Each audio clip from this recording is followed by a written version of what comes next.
9 July CPM সহ কিছু বিনাশকারী বামপন্থী রাজনৈতিক দলগুলি তাদের চিরাচরিত প্রথায়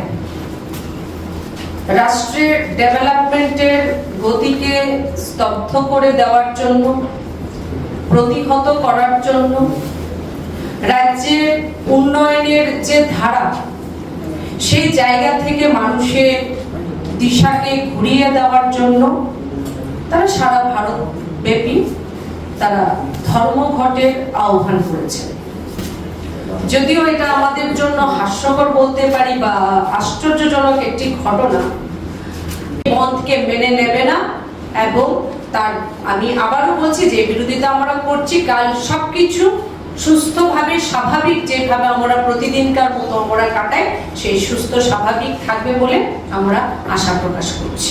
আমার মনে হয় এই বন্ধ যে কর্মনাশা সর্বনাশা, আমি যেটা বললাম যে একটি বন্ধের পেছনে কি রকম ক্ষতি রাষ্ট্রকে সম্মুখীন হতে হয়, কি ধরনের ক্ষতি, 25,000 কোটি টাকার উপর ক্ষতির সম্মুখীন হতে হয়। যারা শ্রমিক মেহনতি কৃষক যাদের কথা আমরা বলছি, তারা যদি একদিন রাস্তায় তাদের অটো টমটম নিয়ে তারা না বেরোয়, ক্ষতির সম্মুখীন কিন্তু তাদেরই সবচেয়ে বেশি হতে হয়।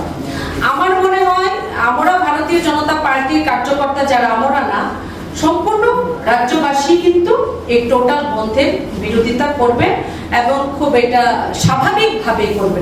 তার জন্য আমাদের কিছু আলাদাভাবে প্রচেষ্টা নিতে হবে বলে আমি মনে করি না। তারপরও পলিটিক্যাল পার্টি হিসেবে আমাদের যে স্পষ্ট বার্তা সেটা আমাদের রাখা উচিত বলে আমরা মনে করি যে বন্ধে আমরা বিরোধিতা করছি।